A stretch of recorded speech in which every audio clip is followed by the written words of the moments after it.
Everybody and welcome back to SK1 Kids, and we're back again with another chapter for JEE and NEET, and today what we are going to cover is about magnetic field and magnetic forces. Basically ये chapter, इस chapter में हम लोग first of all ये discuss कर लेंगे magnetic field के बारे में एंड कैसे magnetic field produce, basically magnetic field की प्रोडक्शन जो होती है उसके बारे में नेक्स्ट चैप्टर में डिस्कशन होगी. That will be again one shot.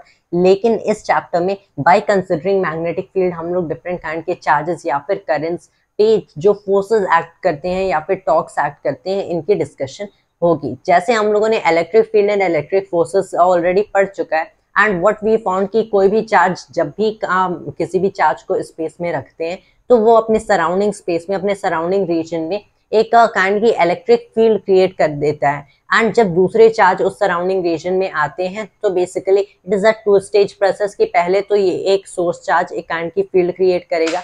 Second stage में क्या होता है कि ये फील्ड एक्ट करती है जब एक चार्ज डिटेक्ट होता है in the surrounding space and उससे एक इलेक्ट्रिक फोर्स एक्ट करती है, प्रोड्यूस होती है.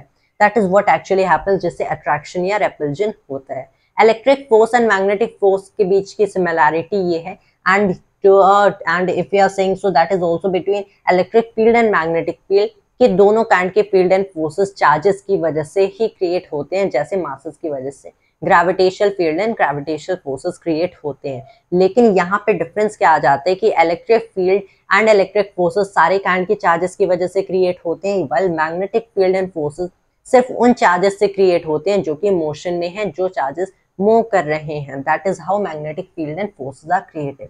To show it something like this, जैसे हम लोगों ने देखा था हमारे पास यहाँ पे एक पॉजिटिव चार्ज है, यहाँ पे एक नेगेटिव चार्ज है, तो ये दोनों चार्जेस एक दूसरे को अट्रैक्ट करेंगे. ये चार्ज इसे यहाँ पे अट्रैक्ट करेगा, ये चार्ज इसे अपने पास लेना चाहेगा. एंड बेसिकली अगर इन दोनों के डिस्टेंस में r बोल दो एंड इन पे कोई भी मैं चार्ज यहाँ पे q एंड यहाँ पे कोई दूसरा चार्ज q डैश बोल दो, सो basically this is q dash is a negative charge. तब हम लोग क्या बोलते हैं, जो इनकी अट्रैक्शन की फोर्स होगी that is nothing but k q dash over r square. ये हम लोगों ने कुलम्स लॉ में पढ़ा था. k is a universal constant which is 1/4πε0. Historical reasons की वजह से हम लोग लिखते हैं. लेकिन क्या होगा अगर यही चार्जेस मूव करें, जब ये चार्जेस मूव करेंगे तभी ये चार्जेस इलेक्ट्रिक फील्ड्स क्रिएट करेंगे एंड इलेक्ट्रिक फोर्सेस एक्ट करेंगे. लेकिन जब कोई भी चार्ज मूव करती है, first of all let me show you just the fields themselves. तो दूसरा चार्ज हम लोग कंसिडर नहीं कर रहे, पहले हम लोग बस सोर्स चार्ज की डिस्कशन कर रहे हैं. हम लोगों ने क्या देखा, यहाँ पे पॉजिटिव चार्ज है, इसकी वजह से at every point in space एक आउटवर्ड डायरेक्शन में इलेक्ट्रिक फील्ड क्रिएट होती है. This is what we had already studied in electricity.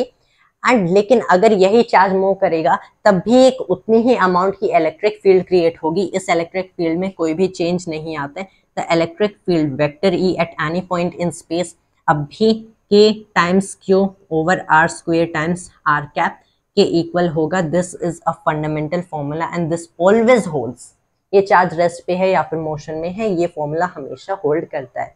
लेकिन अगर यही चार्ज मूव कर रहा है तो ये फॉर्मूला होल्ड करेगा, लेकिन इस इलेक्ट्रिक फील्ड की एडिशन में एक और काइंड की फील्ड एक्ट करती है, और काइंड की फील्ड प्रोड्यूस होती है जो कि इस चार्ज की वेलोसिटी की वजह से प्रोड्यूस होती है. एंड इस काइंड की फील्ड को हम लोग एक मैग्नेटिक फील्ड कहते हैं. एंड ये जो मैग्नेटिक फील्ड होती है ये एक चार्ज की वजह से प्रोड्यूस होगी जो कि मोशन में, एंड ये दूसरे चार्जेस पे एक्ट करती है इन द सराउंडिंग रीजन. लेकिन ये मैग्नेटिक फील्ड सिर्फ मूविंग चार्जेस पे ही एक्ट करती है. So it acts on moving charges. So the difference between the two kinds of field is कि बेसिकली मैग्नेटिक फील्ड किन टाइप के चार्जेस से बेसिकली क्रिएट हो सकती है, the charges that are moving. So created by moving charges, created by charges in motion. ये जो charges motion में उनसे क्रिएट होगी एंड जो चार्जेस मोशन में है उन पे ही मैग्नेटिक फील्ड एक्ट करेगी. मैग्नेटिक फील्ड की वजह से जो मैग्नेटिक फोर्स प्रोड्यूस होगी वो फोर्स एक्ट करेगी. अगेन मैग्नेटिक फोर्स को हम लोग सिंपली क्यू वेक्टर भी नहीं लिख सकते. जैसे हम लोगों ने इलेक्ट्रिक फोर्स को देखा था, we wrote it as q vector E. वैसे ही मैग्नेटिक फोर्स को हम लोग सिंपली अगर लिखना चाहें that you have magnetic force, जिसे वेक्टर एफ बी कहते हैं, Q vector B, so it is actually a wrong formula. इसे हम लोग ऐसे नहीं लिख सकते.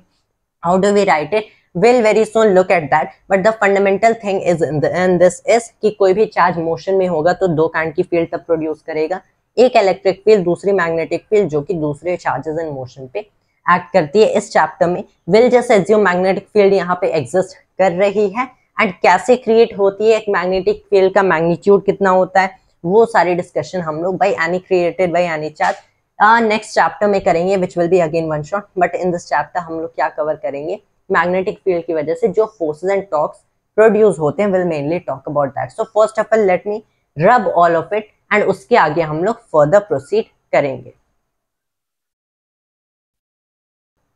Now let's discuss about some kinds of materials जिन्हें मैग्नेट्स कहते हैं and specifically permanent magnets. Basically permanent magnets कुछ ऐसे काइंड के मैग्नेट्स होते हैं, they are actually natural magnets, so this is permanent magnets.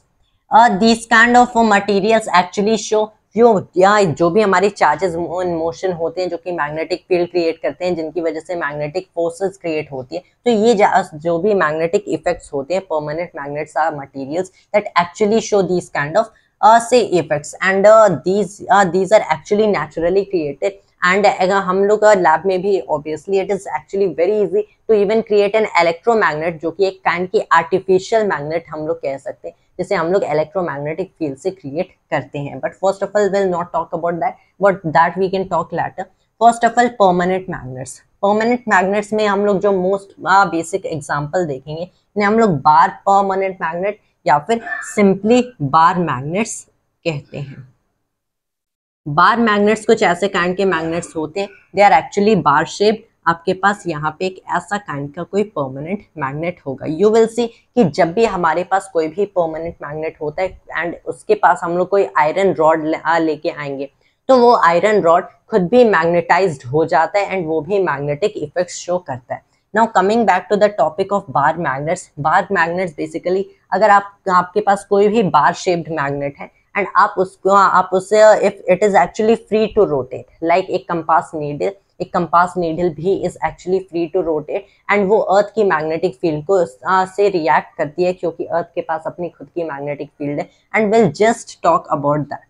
तो बार मैग्नेट्स बेसिकली अगर आपके पास कोई भी बार मैग्नेट है and it is free to rotate, आप देखोगे उस बार मैग्नेट का जो एक साइड होता है वो हमेशा नॉर्थ पॉइंट करता है एंड इस साइड को हम लोग north pole of the magnet कहते हैं, which is denoted by S. Obviously ये डायरेक्शन अगर ग्राफिकली देखें, मैं ईस्ट में दिखा रहा हूँ, but I am just trying to show कि this is just suppose the north pole of the magnet and जो दूसरा डायरेक्शन होता है, जो दूसरा एंड होता है ऑफ दिस मैग्नेट जो कि एक्चुअली साउथ पॉइंट करता है, उसे साउथ पोल कहते हैं। This is the north pole of the magnet, while this is the south pole of the magnet। दो काइंड के पोल्स होते हैं, the north pole and the south pole. जैसे हम लोगों ने चार्जेस में देखा था, there are positive charges and there are negative charges and जो लाइक चार्जेस होते हैं वो बेसिकली रेपेल करते हैं एंड अनलाइक चार्जेस अट्रैक्ट करते हैं। वैसे ही अगर हमारे पास डिफरेंट मैग्नेट्स हैं, बेसिकली मैंने बताया कि जो आयरन का रॉड अगर हम लोग किसी मैग्नेट के पास लाएं तो वो आयरन रॉड खुद भी मैग्नेटाइज हो जाते हैं। But what if we are bringing two different magnets close, तो उस केस में क्या होता है कि अगर आपके पास एक ऐसा काइंड का मैग्नेट है, this is north pole, this is south pole, तो जब हमारे पास लाइक पोल्स होंगे तो लाइक पोल्स हमेशा रेपेल करते हैं, while just in analogy to the charges अगर आप देख लें, सो यू कैन से जो हमारे अनलाइक पोल्स होते हैं ऑफ टू डिफरेंट मैग्नेट्स, ये हमेशा अट्रैक्ट करते हैं। तो basically it again can be said कि like poles repel and unlike poles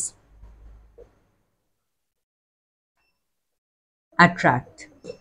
just simple, जैसे हम लोगों ने चार्जेस के केस में देखा था कि लाइक चार्जेस रेपेल करते हैं, अनलाइक चार्जेस अट्रैक्ट करते हैं, वैसे ही मैग्नेट्स के केस में भी जो हमारे पोल्स होते हैं उनमें लाइक पोल्स रेपेल करते हैं एंड अनलाइक पोल्स अट्रैक्ट करते हैं। मैंने यहाँ पे बताया कि जो हमारी बेसिकली हम लोग अगर कोई भी magnet which is free to rotate, specifically bar magnet, तो उसका जो एंड एक्चुअल में ना this is something like this, जो एंड नॉर्थ में पॉइंट करता है उसे हम लोग north pole of the magnet कहते हैं। बट मैंने अभी बताया कि लाइक पोल्स रेपेल, मतलब अगर एक्चुअल में ये हमारा जो मैग्नेट है वो अर्थ के नॉर्थ में पॉइंट कर रहा है, इसका मतलब this kind of say the statement that I have given must be wrong, but actually what it is something like कि अगर हमारे पास this is the earth and हम लोगों ने कोई भी बार मैग्नेट लिया है जो कि नॉर्थ पॉइंट कर रहा है, इसका मतलब अगर हमारे पास दिस इज द अर्थ का नॉर्थ पोल, तो ये एक्चुअल में अर्थ का ओनली ज्योग्राफिकल नॉर्थ पोल है।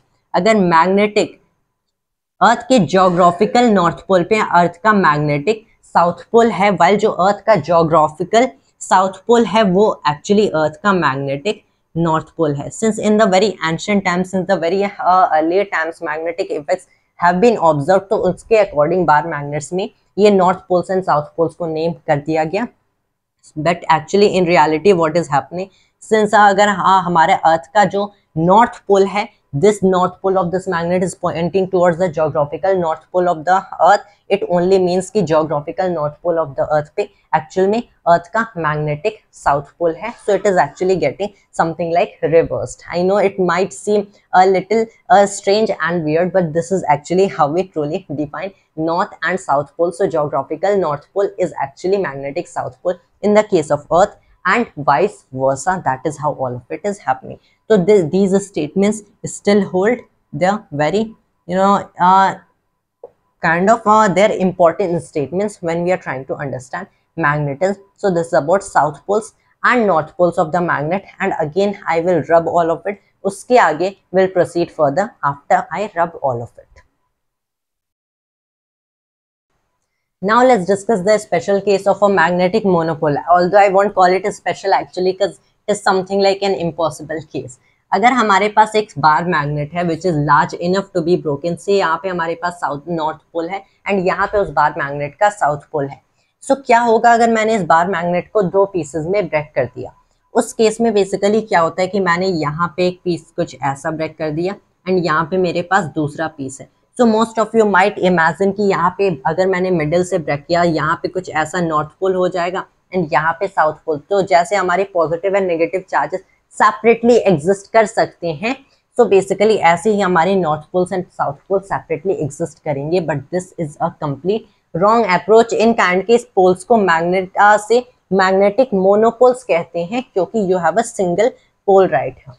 एक्चुअल में रियलिटी में क्या होता है कि अगर आपके पास ये नॉर्थ एंड साउथ पोल्स हैं, so you are breaking the magnet, तो यहाँ पे हमारा नॉर्थ पोल अगर यहाँ पे है तो यहाँ पे एक साउथ पोल क्रिएट हो जाएगा एंड यहाँ पे इस मैग्नेट में बेसिकली एक नॉर्थ पोल क्रिएट हो जाएगा and here is the south pole. This is how it actually happens. इस नॉर्थ पोल की वजह से दिस इज समथिंग लाइक जैसे हम लोग चार्जेस इंड्यूस करते हैं, so just in a similar manner this is just an analogy. तो यहाँ पे एक साउथ पोल हो जाएगा, इस साउथ पोल से यहाँ पे एक नॉर्थ पोल क्रिएट हो जाएगा। This is what actually happens in real life and we know कि जो हमारे अनलाइक पोल्स होते हैं वो अट्रैक्ट करते हैं, they will again attract each other, but if by force you are taking them apart, so this is how it will actually be done. इस case को हम लोग एक मैग्नेटिक मोनोपोल कहते हैं। These are magnetic monopoles. लेकिन magnetic monopoles actual में nature में एग्जिस्ट नहीं करते हैं। It is impossible to have magnetic monopoles and it is a very important thing to remember, क्योंकि जब हम लोग Gauss's law for magnetism study करेंगे जस्ट वेरी सून, तब हम लोग देखेंगे मैग्नेटिक मोनोपोल्स अगर नेचर में एग्जिस्ट नहीं कर रहे हैं, so it is so easy to derive actual में Gauss's law for magnetism. So it is very important concept to remember कि मैग्नेटिक मोनोपोल्स नेचर में एग्जिस्ट नहीं करते हैं। As that since we know कि जो हमारे इलेक्ट्रिक चार्जेस होते हैं वो बेसिकली मोशन में, इट वाज डिस्कवर्ड कि जो हमारी मैग्नेटिक पहले ना जो इलेक्ट्रिक एंड मैग्नेटिक फिनोमेना थे, इलेक्ट्रिक एंड मैग्नेटिक इफेक्ट्स थे, they were thought to be completely different, but later on in experiments in experimental physics actually I would say it was found that it was found actually discovered by many great scientists कि these can be related to each other because it was found in laboratories कि जो हमारी current होती है,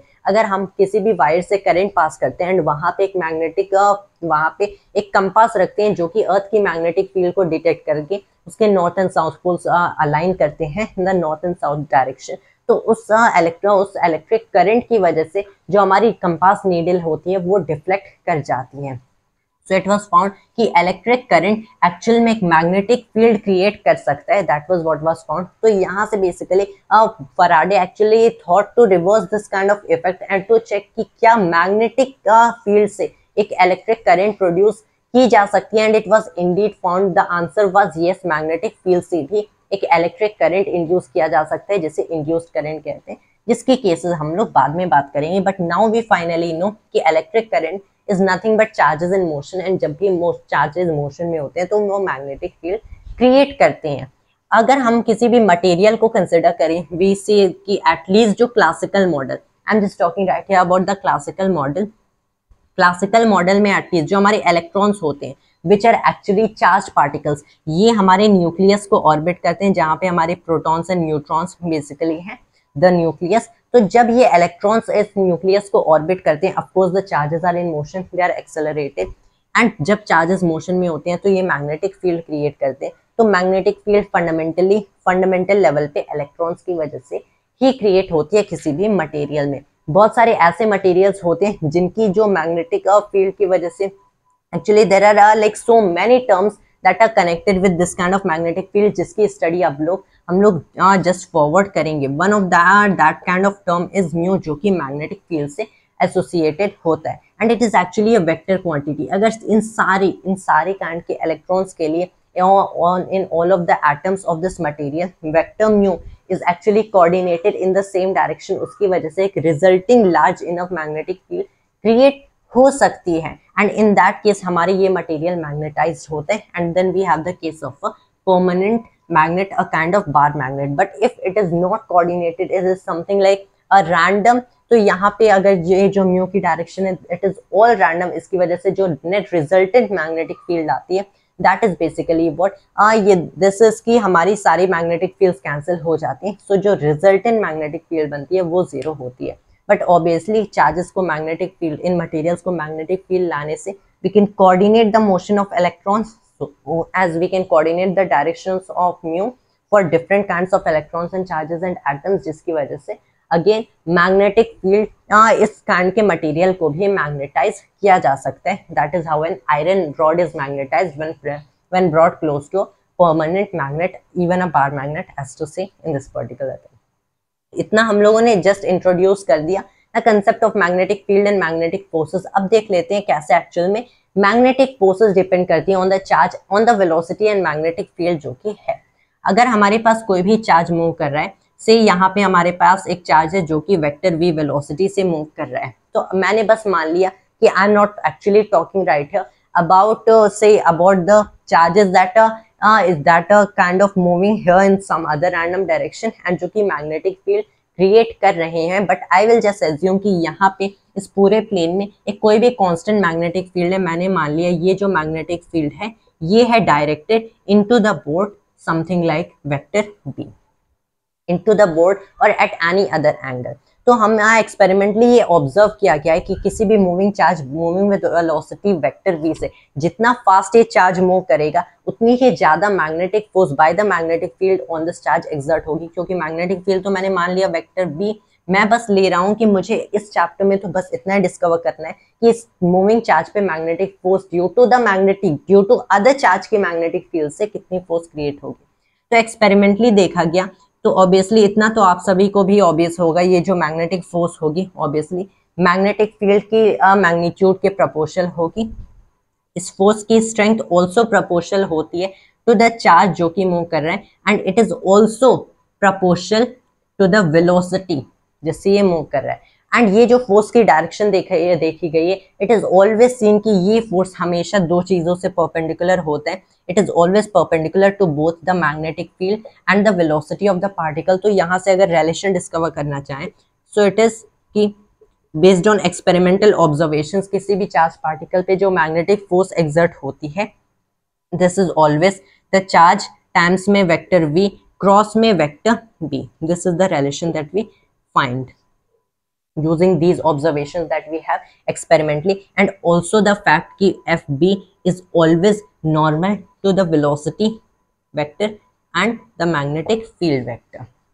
तो ये हमें finally ये काइंड का रिलेशन मिलता है। अगर इसी फोर्स की मैग्नीट्यूड की बात करें so it is just so simple, ये Q V B times sine of angle theta पे डिपेंड करेगा, but theta is nothing but the angle between the velocity vector and हमारी ये मैग्नेटिक फील्ड वेक्टर। इस special case में basically देखें तो theta is nothing but 90 degree, क्योंकि ये मैग्नेटिक फील्ड इनवर्ड डायरेक्टेड है एंड वेक्टर भी इस प्लेन में डायरेक्टेड है, X Y plane of the board, तो यहाँ पे sine theta will be just 1। Magnetic जो फोर्स की डायरेक्शन होती है अगर वो पता करना हो, so again we have to use the right hand thumb rule कि यहाँ पे हमारी वेक्टर v है एंड हमारी वेक्टर b इनवर्ड है। सो बेसिकली इस चार्ज पे फोर्स कहाँ पे एक्ट करेगा, इस चार्ज पे फोर्स वेक्टर f इस डायरेक्शन में एक्ट करेगा अगर वेक्टर v x डायरेक्शन में। दैट इज हाउ इसकी directions are also found. So it is rather easy thing, this is the magnetic force that is exerted on any moving charges, and again I'll pause the video and rub all of it and then we'll finally proceed further. Okay, and now let's discuss since मैंने magnetic field and magnetic forces के बारे में already बता दिया, I'll tell you magnetic field का जो unit होता है this is 1 Tesla, इसका जो unit होता है this is Tesla and this is denoted by the letter capital T. There are also other units but again the SI unit is again Tesla, जो कि हम लोग most of the time in our chapter use करेंगे. Now let's discuss a little bit about magnetic field lines and basically जैसे हम लोगों ने electric field lines का discussion किया था, now we'll discuss about magnetic field lines and even Gauss's law for magnetism, which will be very interesting thing that I'm going to tell you. Magnetic field lines basically हम लोग कुछ ऐसे define करते हैं जैसे electric field lines are what, जो electric field lines हमारी होती हैं जिन्हें हम लोग लाइंस ऑफ फोर्सेस कहते हैं, these show the direction of electric field lines show the direction of the electric field की कोई भी इलेक्ट्रिक फील्ड लाइन हम लोगों ने ड्रॉ की तो वहां पे किसी भी पॉइंट पे जो टैंजेंट हम लोग ड्रॉ कर रहे हैं उस पाथ का, उस पॉइंट का, तो बेसिकली उस लाइन का, तो that will be the direction of the electric field itself. वैसे जो मैग्नेटिक फील्ड लाइंस होती हैं they represent the direction of the magnetic field vector B, but these are not lines of forces। ये आपको ये नहीं बता सकती कि फोर्स किस डायरेक्शन में, इलेक्ट्रिक फील्ड लाइंस फोर्सेस की डायरेक्शन बता सकती हैं depending on the charge, positive है या negative, and not even on the charge, they can just directly tell you जिस डायरेक्शन में you will see the tangent and the field lines are proceeding, that is the direction of force।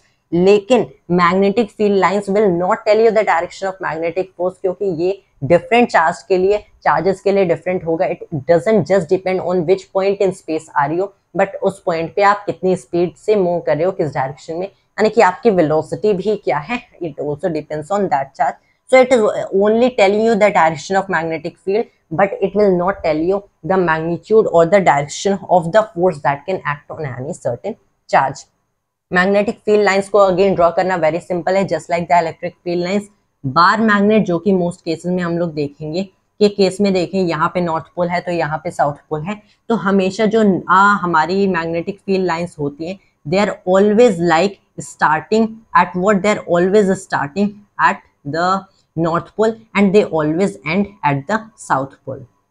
जैसे हमारी जो electric field lines होती हैं हमेशा positive charges से start करती हैं, नेगेटिव पे एंड करती हैं, वैसे मैग्नेटिक फील्ड लाइंस भी in a similar way positive charges पे स्टार्ट करती हैं, नेगेटिव चार्जेस पे एंड करती हैं। This is something like this even happening inside the material itself. This is the magnetic field lines drawn for a simple bar, permanent bar magnet, that is how it is done. Earth की जो हमारी magnetic field lines की बात करूं तो हमारी अर्थ, अगर मैं ऐसे स्फेरिकल, दो अर्थ स्फेरिकल नहीं है, रिप्रेजेंट करूं तो अर्थ का जो मैग्नेटिक बेसिकली अर्थ की ज्योग्राफिकल नॉर्थ पोल इधर होती है, साउथ पोल इधर होती है, लेकिन अर्थ की मैग्नेटिक साउथ पोल इधर होती है, नॉर्थ पोल इधर होती है।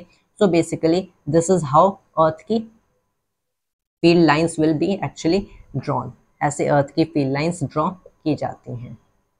This is how it is happening. You can draw how I have just drawn here. I have just made a rough figure. That is how. So basically, again remember that they are not lines of forces. They are magnetic field lines are not lines of forces. ये आपको direction of force कहीं भी नहीं बताएंगे। तो ये हम लोगों ने देख लिया magnetic field lines. Again magnetic field line से रिलेट कर सकते हैं हम लोग मैग्नेटिक फ्लक्स, किसी भी सरफेस एरिया के थ्रू, किसी भी एरिया एलिमेंट के थ्रू, जैसे हम लोगों ने इलेक्ट्रिक फ्लक्स डिफाइन किया था, मैग्नेटिक फ्लक्स भी वैसे डिफाइन कर सकते हैं। मैग्नेटिक फ्लक्स किसी भी एलिमेंट के through is nothing but the magnetic field through that element times में हो गया that area element vector, remember हम लोग एरिया वेक्टर ले रहे हैं defined in the very same manner जैसे हम लोगों ने area vector in electric flux define किया था। ऐसे ही summing over an entire surface area अगर देखें, so it is nothing but the integral of vector B dot vector D A, जिससे इंटीग्रल बी टाइम्स में अगर मैं कहूँ phi is the angle between B and D A, तो B cos phi D A. This is the magnetic flux out of any area element. Magnetic flux is again a measure of कि कितनी lines उस surface area को, उस area element को penetrate कर रही हैं। सो इसकी quantitative measurement is just magnetic flux itself. जैसे मैंने बताया था Gauss's law for magnetism, Gauss's law for electricity is basically what, Gauss's law for electricity is की जो इलेक्ट्रिक फ्लक्स होता है किसी भी क्लोज सरफेस एरिया के through, it is the enclosed charge over epsilon naught. The permittivity of free space 8.854 into 10 per minus 12 farad per meter. लेकिन basically ये तो इलेक्ट्रिक फ्लक्स हो गया, the Gauss's law for electricity. Gauss's law को magnetism यानी कि electromagnetic flux through any close surface देखें तो ये हमेशा जीरो होता है। That is the beauty of Gauss's law for magnetism.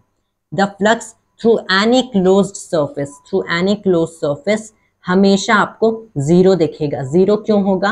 I am going to explain that now. ये हमेशा जीरो इसलिए होता है क्योंकि मैंने बताया मैग्नेटिक मोनोपोल्स एग्जिस्ट नहीं कर सकते। मतलब आपके पास कोई भी क्लोज्ड सरफेस है, उसके अंदर अगर आप मैग्नेट रख रहे हो तो वहां पे नॉर्थ पोल साउथ पोल दोनों होंगे। आपने ब्रेक किया तो again north south pole create हो जाएंगे।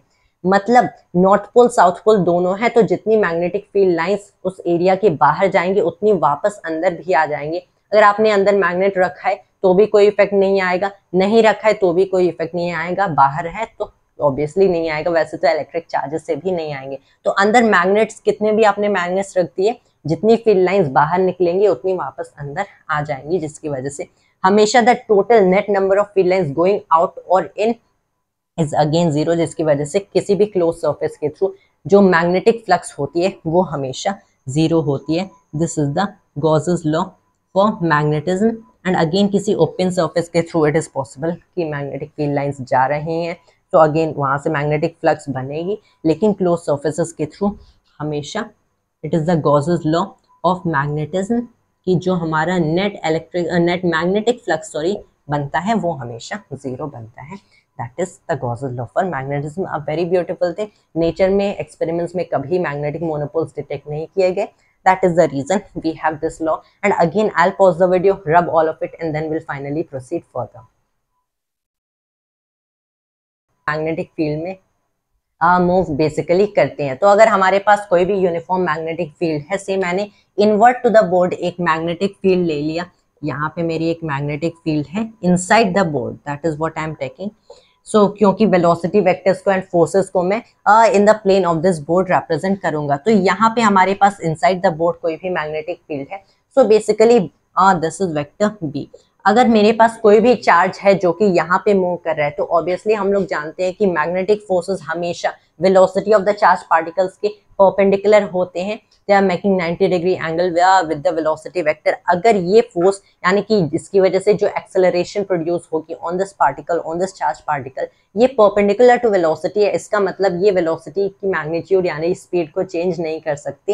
एंड बेसिकली ये क्या चेंज कर सकती है, is just the direction of velocity vector. अगर थ्रू आउट दिस प्लेन हमारे पास यूनिफॉर्म मैग्नेटिक फील्ड है all pointing in the same direction inside the board, तो अगर हमारे पास यहाँ पे इस पॉइंट पे velocity vector something like this है, तो ये पार्टिकल बेसिकली ऐसे वेलोसिटी वेक्टर्स चेंज होती रहेंगी सच दैट ये जो एक्सेलरेशन होगी ये हमेशा बेसिकली ऐसे पॉइंट करेगी इन the direction of something like this. अगर वेलोसिटी वेक्टर यहाँ पे तो फोर्स बेसिकली यहाँ पे पॉइंट की, वेलोसिटी ऐसे है तो फोर्स यहाँ पे।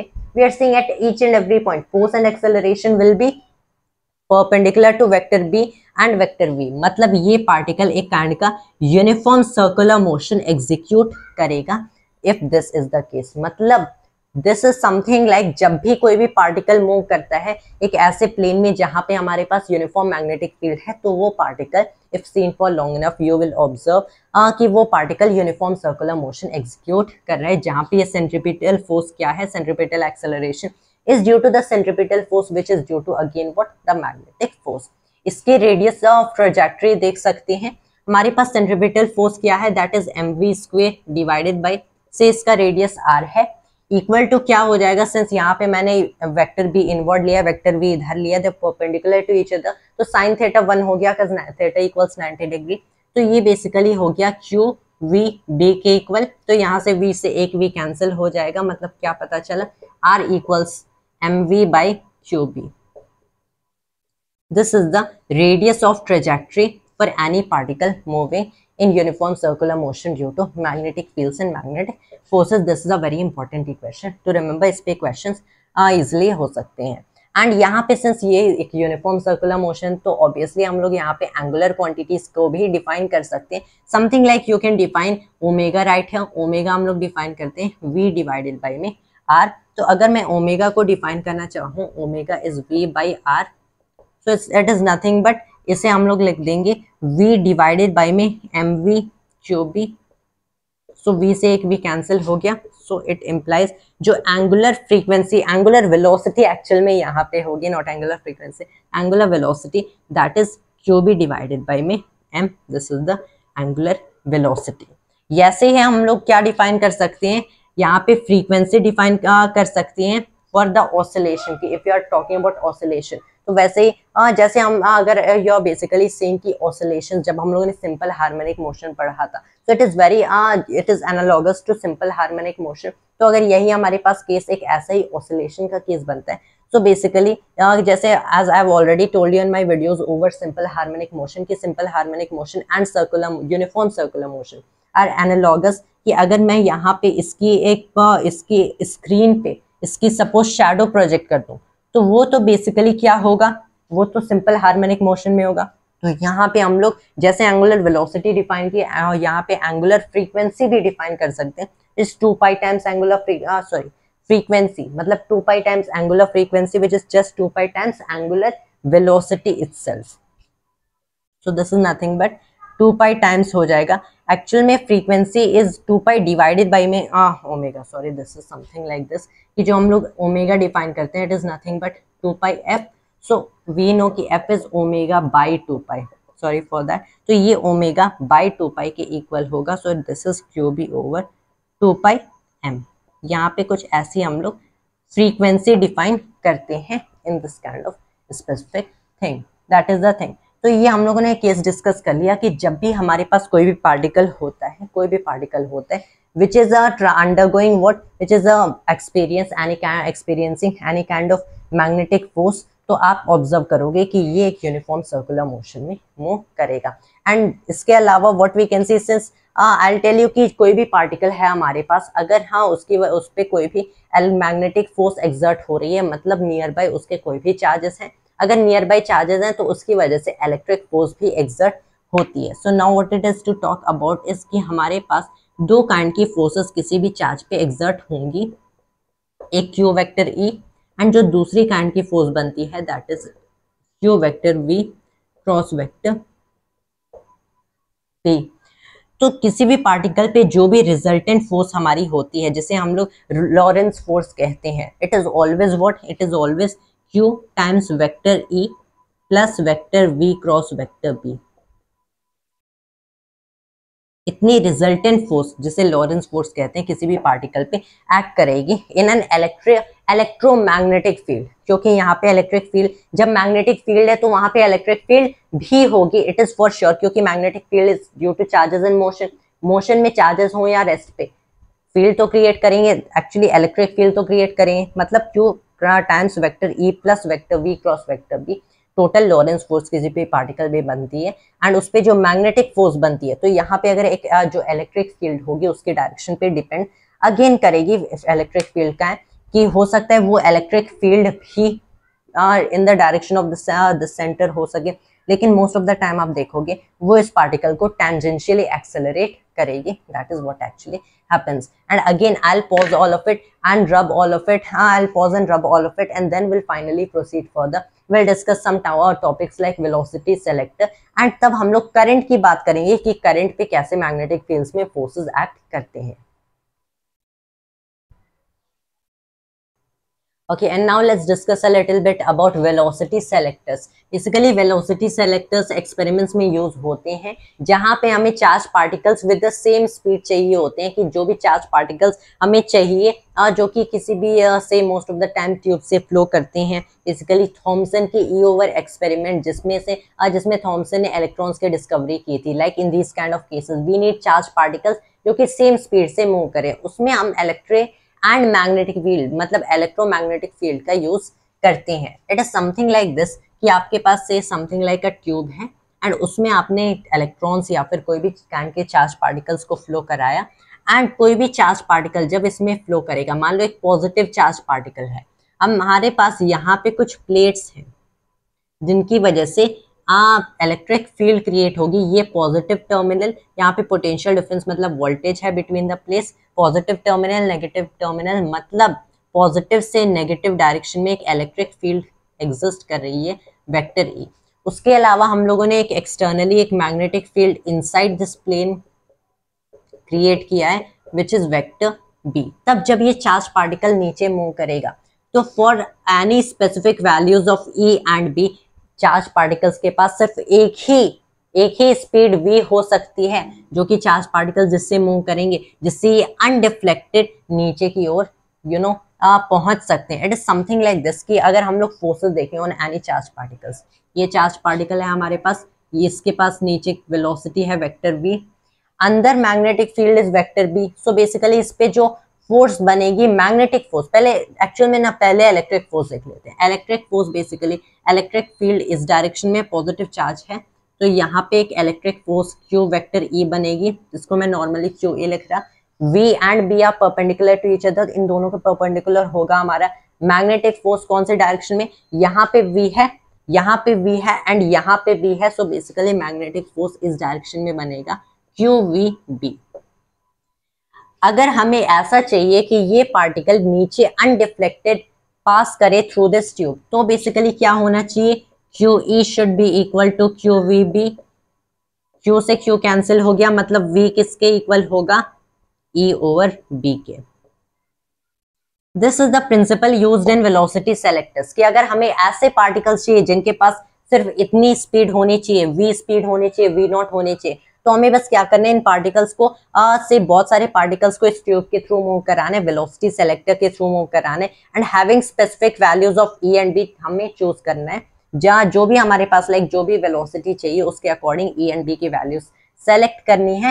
एंड हमारे पास finally out of the tube जो अनडिफ्लेक्टेड पार्टिकल्स निकलेंगे उनके पास इतनी ही स्पीड होगी. That is how this kind of instruments work and this is a very useful instrument. And basically इसका यूज थॉमसन के ई ओवर एम एक्सपेरिमेंट में भी हुआ था, but I will not talk about that. And basically उसी experiment से Thompson ने discover किया था कि कुछ चार्ज पार्टिकल्स हैं जिनके पास कुछ इतना चार्ज ई है. ही डिडंट डिस्कवर एक्चुअली कि ई की एग्जैक्ट वैल्यू, ही डिस्कवर्ड उस चार्ज पार्टिकल ई का चार्ज डिवाइडेड बाय मास का ratio, that was what he discovered. And later he called the charge particles electrons कि ये सारे matter में fundamental हैं. And years later E and M की value separately found discover की गई थी. नाउ लेट्स डिस्कस कि अभी तो चार्ज के लिए हम लोगों ने डिस्कस कर लिया कितनी फोर्स एक्ट करती है, magnetic force. What if we have stream of charges, कि हमारे पास एक सिंगल चार्ज नहीं है बट स्ट्रीम ऑफ चार्जेस जो कि फ्लो करिए. I am talking about current, कि करंट आई फ्लो करिए. अब करंट से हमें बताने कि इस पूरे ट्यूब पे, जिससे इस पूरे वायर पे कितनी फोर्स एक्ट करेगी. उस केस में मान लो हमारे पास ऐसा कोई डायरेक्शन में, इस डायरेक्शन में वायर है, इसमें करंट फ्लो करे, ये नेगेटिव चार्जेस कहाँ मूव कर रहे, इस डायरेक्शन में मूव कर रहे, इनकी वेलोसिटी मतलब करंट यहाँ पे मूव कर रही, फ्लो कर रही. This is the direction of current. अब हमारे पास मैग्नेटिक फील्ड है किसी भी रैंडम डायरेक्शन में से, इनसाइड ही मैग्नेटिक फील्ड है, throughout inside magnetic field है. अब इसमें कितनी फोर्स एक्ट करेगी? हम लोग each and every charge particle के लिए अगर मैं वेक्टर एफ नॉट बोलूं, एफ बी नॉट बोलूं for each and every charge particle, तो ये तो Q vector V cross vector B हो जाएगा.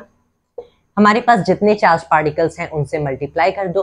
सो बेसिकली क्या होगा? So if you multiply basically for each and every charge particle, तो ये Q vector V cross vector B हो गया. For n charge particles, you have n times q vector v cross vector b. If you are working out through all this mathematics, आपको in the end क्या पता चलेगा कि जो total जो total हमारे पास मैग्नेटिक फोर्स बनेगी ऑन दिस एंटायर वायर, ये वायर की लेंथ पे भी डिपेंड कर रही है। इसे हम लोग बोलते हैं I vector L cross vector P.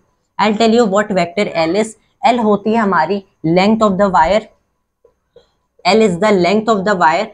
Again length is not a vector quantity, लेकिन इससे मैंने वेक्टर कुछ ऐसे बोल दिया कि हमारे पास सिंस आई तो वेक्टर क्वांटिटी है नहीं, करंट को तो मैं वेक्टर बोल नहीं सकता, current is a scalar quantity. तो अगर मैं एल को लेंथ बोल दूं एंड इसमें डायरेक्शन बता दो कि जिस डायरेक्शन में वेक्टर एल, मैंने कुछ ऐसे बोला है कि वेक्टर एल का magnitude is nothing but the length of the wire and vector L का डायरेक्शन इज द डायरेक्शन जिसमें करंट फ्लो कर रही है, मतलब करंट कुछ ऐसे फ्लो कर रही है। तो मैंने वायर का लेंथ बता दिया एल एंड उसी डायरेक्शन में मैंने बता दिया कि जिस डायरेक्शन में करंट फ्लो कर रही है उसी डायरेक्शन में ये लेंथ वेक्टर होता है। So it is current times the vector which is what, जिसका मैग्नीट्यूड इज लेंथ टाइम्स में जिसकी direction is the just the direction of the current. Cross में magnetic field is the magnetic force on this particular current का हमारे wire current carrying, wire इतनी magnetic force ही experience करेगा। इसकी exact mathematics like on each and every charge इतना act करेगा। इसकी exact mathematics I haven't worked out here since it is one shot video, तो obviously will get too long if you are working out all of these derivations, but I am just telling it is rather just a very simple derivation. तो ये भी हम लोगों ने current carrying wires के लिए देख लिया। उसके आगे that is just a very simple thing to discuss and the video will also end. So first of all let me pause.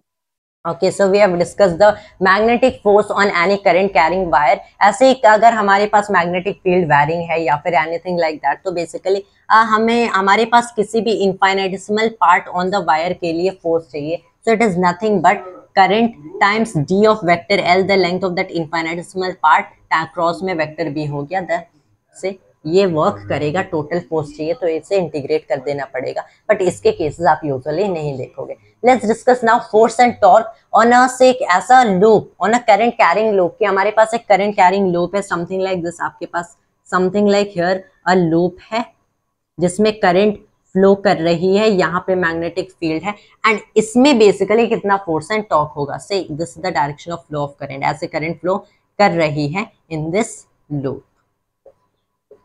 यहाँ पे मैंने मान लिया कुछ ऐसे मैग्नेटिक फील्ड हमारी अरेंज्ड है, not surely perpendicular, I am just showing it right here with the direction of the current flow, but कोई भी एंगल फाई बना रही है। इस केस में बेसिकली क्या होगा, force on this part, force on the upper part, जितना फोर्स बनेगा उतना ही force on the downward part भी बनेगा, right. This is something that we can see and they are actually in opposite direction, क्योंकि I यहाँ पे है, यहाँ पे आई यहाँ पे, ऑपोजिट डायरेक्शन में फोर्स कैंसिल हो जाएंगे।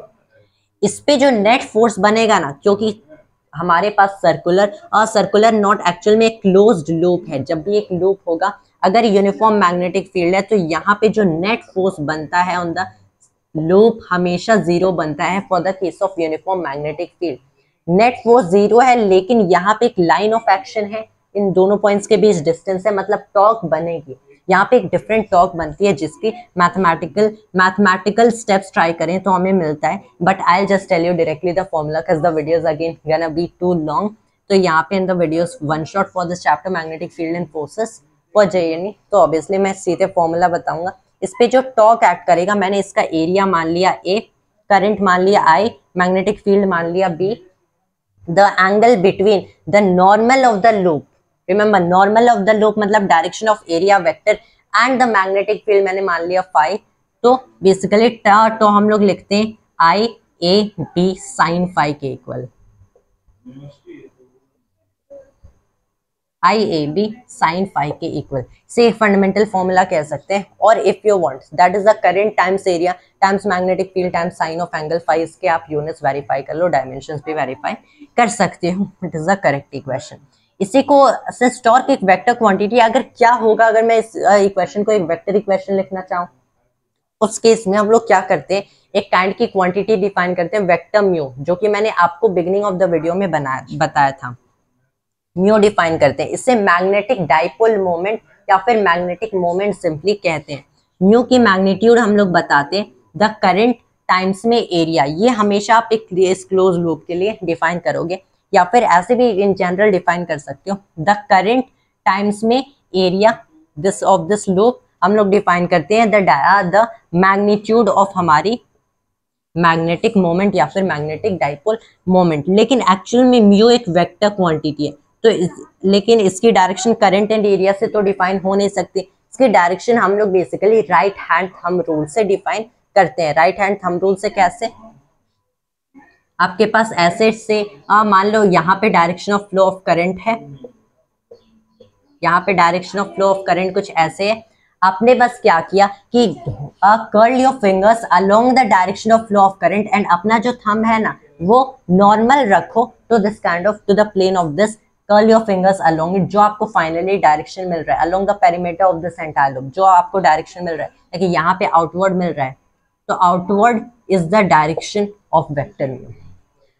Magnitude of magnetic dipole moment IA है। डायरेक्शन कैसे पता चलेगा, curl your fingers along the perimeter of this loop in the direction of the current and holding your thumb to what, normal to the plane of the loop, and यहाँ पे जो आपकी जिस direction में आपकी थंब पॉइंट कर रही है वो हमारी मैग्नेटिक डाइपोल मोमेंट की डायरेक्शन है। यही यहाँ पे करंट फ्लो होगी, यहाँ पे बेसिकली, एंड यहाँ पे कुछ ऐसे करंट फ्लो होगी, तो ये इनवर्ड मैग्नेटिक वेक्टर म्यू की डायरेक्शन होगी। That is how it is. तो यहाँ पे टॉर्क बेसिकली, अब मैं टॉर्क को वेक्टर म्यू के टर्म्स में लिख सकता हूँ। टॉर्क को वेक्टर म्यू के टर्म्स में हम लोग लिखते हैं एज वेक्टर म्यू क्रॉस में वेक्टर बी। इसका टॉर्क का इक्वेशन होता है vector form vector mu cross vector B. This is the magnetic dipole moment. Magnitude यहाँ से मिलेगा, डायरेक्शन वहां से मिलेगा। सिंस यहाँ पे टॉर्क एक्ट करिए तो टॉर्क वर्क तो करेगी, इसे रोटेट कर सकती है, इसके साथ खुद के साथ अलाइन कर लेगी, तो यहाँ पे वर्क तो होगा। वर्क होगा मतलब एक पोटेंशियल एनर्जी होगी जो कि eight which point in space इसे रखा गया उस पर डिपेंड करेगी।